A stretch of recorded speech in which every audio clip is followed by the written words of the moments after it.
Guys, आज मैं आपको एक्सप्लेन करने वाली हूँ हियर इज माय एक्सक्लूसिव इंडुएल्ज का पार्ट 3। तो चलिए शुरू करते हैं। पार्ट 3 की स्टार्टिंग में हमें लिंगजे को दिखाया जाता है जो कि नशे में टल्ली होकर सो रहा होता है। जैसे ही उसे होश आता है तो उसे याद आता है कि मुझे तो एंगेजमेंट पार्टी में जाना था। तभी वहाँ पर जो जिनटियान है वो उठ जाती है और पूछती है कि तुम जा कहाँ रहे हो लिंगजे। तो लिंगजे कहता है कि मुझे तो मतलब एंगेजमेंट पार्टी में जाना है, मैं वहीं पर जा रहा हूँ। जिस पर लिंगजे उसे कहती है कि तुम मत जाओ ना प्लीज, कि मतलब तुम तो पता है तुम जिंगजिंग से बिल्कुल प्यार नहीं करते ना, वो तुमसे प्यार करती है। जो तुमसे प्यार करती है वो मैं हूँ, सिर्फ मैं तुमसे प्यार करती हूँ, तो प्लीज मत जाओ। जिस पर वो कहता है कि मतलब वो सिर्फ एक डील है, तुम चिंता मत करो। तो उसी तरफ लिंगजे मतलब जिंगजिंग उसकी मॉम वेट कर रहे होता है लिंगजे का, लेकिन लिंगजे अभी तक पहुंचा नहीं होता। तो लिंगजे के डैड मिस्टर लिन भी उसे बार बार कॉल करते हैं कि पता नहीं ये गधा कहाँ रह गया है। तभी जो जिंगजिंग के फादर होते हैं वो भी पूछते हैं कि लिंगजे कहाँ रह गया है, एंगेजमेंट शुरू होने वाली है, वो कब आएगा। तो जिंगजिंग सीधा स्टेज पर जाती है और सब लोगों से कहने लगती है कि आई एम सॉरी, लेकिन आप तो जानते हैं जिसके साथ मेरी एंगेजमेंट फिक्स हुई थी, जिसके साथ एंगेजमेंट होने वाली थी, वो तो नहीं आया है, तो एंगेजमेंट पार्टी कैंसिल की जाती है। जिस पर लिंगजे के डैड कहते हैं कि तुम कह रहे हो, वो सिर्फ एक ट्रैफिक में फंस गया है, वो अभी आता होगा। जिस पर जिंगजिंग उन्हें साफ साफ कह देती है कि वो किसी ट्रैफिक पे नहीं फंसा है। जिस पर लिंगजे के डैड कहते हैं कि तुम कहना क्या चाहती हो, मतलब क्या है तुम्हारा। जिस पर जिंगजिंग उन्हें साफ साफ बता देती है कि आपका जो बेटा है वो किसी और वुमेन के साथ होटल में नाइट स्पेंड कर रहा है।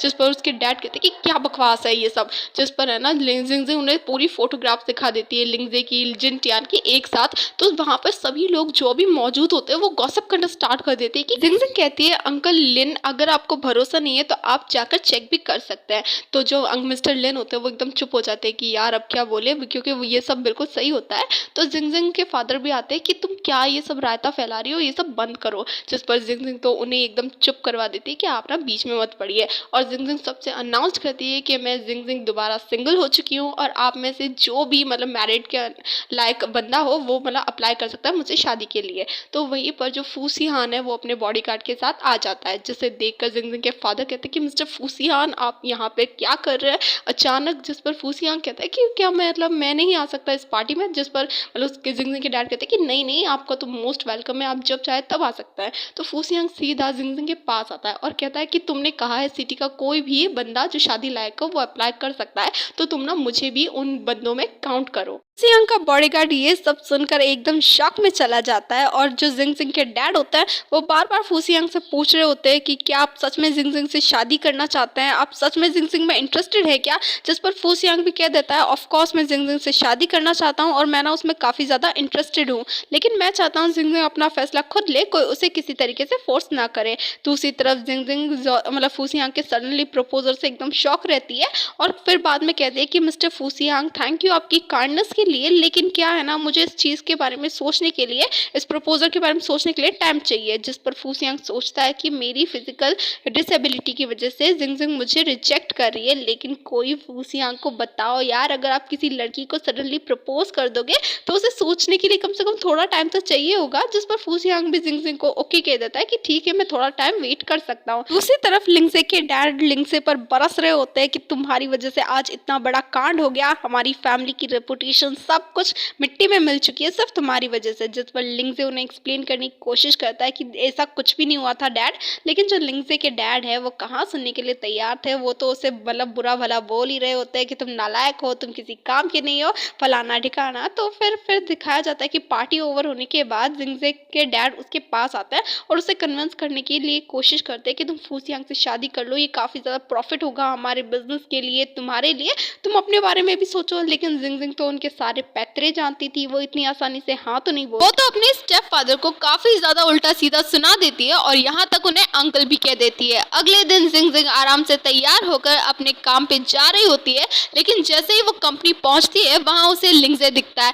लिंगजे को देखकर पहले तो वो नॉर्मल एक्ट करती है, फिर शुरू हो जाती है उन दोनों की भागम भाग just like Tom and Jerry, जहाँ पर लिंगजे बना था टॉम और जिंगजिंग बनी थी जेरी। जिंगजिंग लिंगजे को देखकर काफी ज्यादा हंस रही होती है, उसका मजाक बना रही होती है, क्योंकि आफ्टर ऑल उसने इतना बड़ा कांड जो किया था एंगेजमेंट पार्टी में। तो लिंगजे भी कहता है मैं जानता हूँ जो कुछ भी एंगेजमेंट पार्टी में हुआ था वो तुमने करा था, और मतलब जिंगजिंग की मॉम के बारे में काफी ज्यादा उल्टा सीधा बोलने लगता है कि तुम्हारी मॉम एक मिस्ट्रेस है, तुम बिल्कुल बिल्कुल अपनी मॉम पे गई हो, फलाना फलाना, बाकी सब बकवास सारी चीज़ें, जिस पर जिंगजिंग की को काफ़ी ज़्यादा गुस्सा आ जाता है कि इसने मेरी मॉम को इतना उल्टा सीधा बोला। और फिर वो लिंगजे के पास जाकर उसे ज़ोर से एक थप्पड़ लगाती है और कहती है अगर तुमने अपने गंदे मुंह से दोबारा मेरी मॉम के बारे में कुछ बोला ना तो तुम्हारे लिए बिल्कुल भी अच्छा नहीं होगा, ये बात तुम अपने दिमाग में बिठा लो। फिर लिंगजे जिंगजिंग को पकड़कर जोर से हिट करने वाला होता है, तभी वहां पर फूसियांग का बॉडीगार्ड आकर लिंगजे के अच्छे से खैर खबर लेता है, उसके दोनों गालों पर अच्छे से मतलब थप्पड़ ही थप्पड़ लगा देता है। और जो जिंगजिंग है वो भी अपने आप को प्रोटेक्ट करने के लिए फूसियांग के पीछे छिप जाती है। लिंगजे जाते हुए भी जिंगजिंग को वार्न करके जाता है कि अभी ना ये मैटर क्लोज नहीं हुआ है, तुम जब भी मुझे मिलोगे ना तुम्हारे लिए बिल्कुल भी अच्छा नहीं रहेगा, दिमाग में बिठा लो तुम। इतना सब कुछ कांड होने के बाद जिंगजिंग और फूसियांग रेस्टोरेंट जाते हैं खाना खाने के लिए। वहां पर जिंगजिंग पूछ रही होती है कि मिस्टर फूसियांग ये सारा रेस्टोरेंट इतना खाली खाली क्यों है, यहाँ पर कोई क्यों नहीं है, और मतलब चाहे कहाँ पर गया है। एक्चुअली में जो फूसियांग का बॉडीगार्ड है उसका नाम चाहे होता है, जिस पर मतलब जो फूसियांग है वो कहता है कि मैंने पूरा रेस्टोरेंट बुक कर लिया है ताकि हम दोनों आराम से बातें कर सकें।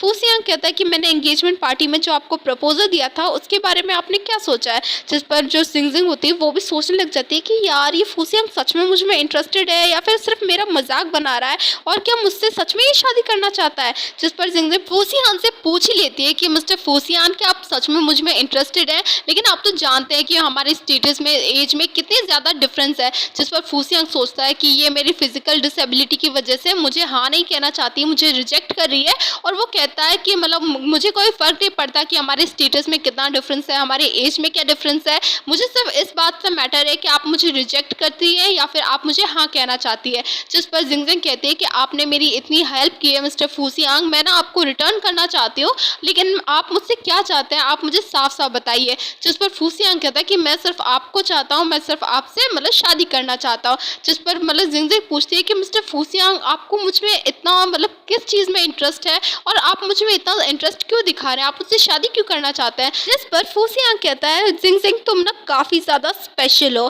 फिर दोनों ही खाना खाने के बाद बाहर मतलब बातें करते हुए चल रहे होते हैं, लेकिन तभी जो जिंगजिंग है वो एक बड़े से पेड़ से टकरा कर फूसियांग की गोद में गिर जाती है। तो फूसियांग उसे देखकर काफ़ी ज़्यादा हंसता है और उसके पास आकर कहता है कि मैं जानता हूँ तुम मेरी फियांसे बनना चाहती हो, मतलब बनने वाली हो, लेकिन इसका मतलब ये तो नहीं है कि तुम कहीं पर भी मेरे साथ एक्टिव हो जाओगी। जिसे सुनकर मतलब फूसियांग का बॉडीगार्ड भी शॉक रह जाता है कि मास्टर को फ्लर्ट करना भी आता है। और फिर जो जिंगजिंग है वो खड़ी होकर फूसियांग से सॉरी कहती है और मतलब गिरते पड़ते हुए टकराते हुए पेड़ से वहाँ से चली जाती है। और उसके जाने के बाद फूसियांग को काफ़ी ज़्यादा हंसी आती है उसकी सारी हरकतों पर। फिर लिंगजे पहुँच जाता है जिनटियान के पास, और जहाँ पर जिनटियान लिंगजे के आराम से मरहम पट्टी कर रही होती है, उसके मतलब घाव पर दवाइयाँ लगा रही होती है, और मतलब लिंगजे कह रहा होता है कि वो जिंगजिंग ने मुझे मतलब बुली किया फूसियांग के साथ मिलकर। जिस पर जिनटियान कहती है कि मैं जानती हूँ जिंगजिंग हमेशा से मुझे भी बुली करती आई है, लेकिन अब की बार तो उसने हद ही पार कर दी, वो फूसियांग के साथ मिलकर तुम्हें बुली कर रही है। जिस पर लिंगजे कहता है कि जिनटियान तुम कितनी ज़्यादा काइंड हार्टेड हो, और उसको गले लगाकर काफ़ी ज़्यादा फूट फूट के रोता है। जिस पर जिनटियान कहती है तुम चिंता मत करो, मैं तुम्हारे साथ हूँ। अगली सुबह जिनटियान एक गुंडे के पास जाती है उसे हायर करने के लिए ताकि वो जिंगजिंग को मरवा सके, लेकिन जब वो गुंडा पैसे को देखता है वो कहता है कि ये पैसे तो काफ़ी ज़्यादा कम है, हम इतने में उसे मार तो नहीं सकते, लेकिन उसे इतना टॉर्चर करेंगे कि उसे है ना काफ़ी ज़्यादा रुला देंगे। फिर अगले दिन वो गुंडा पहुंच जाता है जिंगजिंग के मतलब रेस्टोरेंट में जहाँ पर वो काम करती है, तो जिंगजिंग उन दोनों बंदों को साथ में एकदम इक्वली ट्रीट कर रही होती है जैसे वो बाकी लोगों को ट्रीट करती है। जिस पर है ना एक गुंडे के साथ उसकी बहस हो जाती है एक डिश को लेकर, क्योंकि वो ऐसी डिश मांग रहा होता है जो रेस्टोरेंट में नहीं होती है। तो जिंगजिंग उन दोनों से माफ़ी मांगते हैं कि ये डिश तो यहाँ पर नहीं है, जिस पर वो दोनों बंदे मतलब खड़े होते हैं और जिंगजिंग के ऊपर ना काफ़ी ज़्यादा पानी डाल देते हैं और फिर उसे ना काफ़ी ज़्यादा मेंटल टॉर्चर करते हैं और मतलब वहाँ से चले जाते हैं। बेचारी जिंगजिंग नीचे बैठकर रोने लग जाती है, लेकिन तभी वहाँ पर जो फूसियांग है उसका कॉल आ जाता है। तो फूसियांग जिंगजिंग की आवाज़ सुनकर पहचान जाता है कि मतलब कुछ ना कुछ तो हुआ है, और फिर वो पूछता है कि जिंगजिंग तुम्हें किसी ने बुली किया है क्या, तुम ठीक हो ना। जिस पर मतलब जिंगजिंग कहती है कि आप फिक्र मत कीजिए, मैं बस आपसे थोड़े टाइम के बाद मिलती हूँ। फिर हमें दिखाया जाता है जिंगजिंग फ्रेश होकर अपने बाथरूम से बाहर निकलती है तो वो देखती है फूसियांग ने उसके लिए एक वाइट कलर की ड्रेस रखी होती है। जैसे ही जिंगजिंग उस वाइट कलर की ड्रेस को मतलब पहनकर फूसियांग के सामने आती है तो वो कहता है कि चलो हम साथ में ब्रेकफास्ट करते हैं। तो मतलब जो जिंगजिंग होती है वो फूसियांग को थैंक यू बोलती है उसकी हेल्प के लिए। तो फूसियांग कहता है कि अब से ना तुम मुझे मिस्टर फूसियांग मत बोला करो, तुम मुझे मिस्टर हान बोला करो, मतलब हान बोला करो। जिस पर फूसियां मतलब जिंगजिंग क्या तो सूप ही अटक जाता है उसके गले में और वो सोचने लगती है कि यार हम इतने ज़्यादा क्लोज कब से आ गए जो मैं इन्हें मतलब हान कहूँ। और फिर फूसियां कहते हैं कि हम दोनों फियांसे होने वाले हैं, इतना तो कर ही सकती हो तुम। जिस पर जो जिंगजिंग है वो हेजिटेट करके फूसियां को हान बोल ही देती है, जिस पर मतलब फूसियां को काफ़ी अच्छा लगता है और वो कहता है कि जब मैंने कल तुम्हारी आवाज़ सुनी थी तो मुझे लगा कि तुम किसी न किसी प्रॉब्लम में हो, तो मतलब मैं तुम्हारी कोई हेल्प कर सकता हूँ इस मैटर में। जिस पर जिंगजिंग कहती है कि नहीं, एक्चुअली मैं अपना जो मैटर है वो खुद मतलब सॉल्व कर सकती हूँ और आप फिक्र मत कीजिए। फिर फूसियांग चूहे को बुलाता है। अब गाइस ये मत पूछिएगा चूहे कौन है, मैंने पहले भी बोला है कि जो फूसियांग का बॉडीगार्ड है उसका नाम चूहे है। जैसे ही मतलब चूहे वहां पर आता है फूसियांग के पास, तो फूसियांग चूहे को एक मतलब कोई टास्क देता है करने के लिए और यहीं पर हमारा पार्ट 3 कंप्लीट होता है। अब वो टास्क क्या है क्या नहीं है वो आपको पार्ट 4 में पता चल जाएगा गाइस।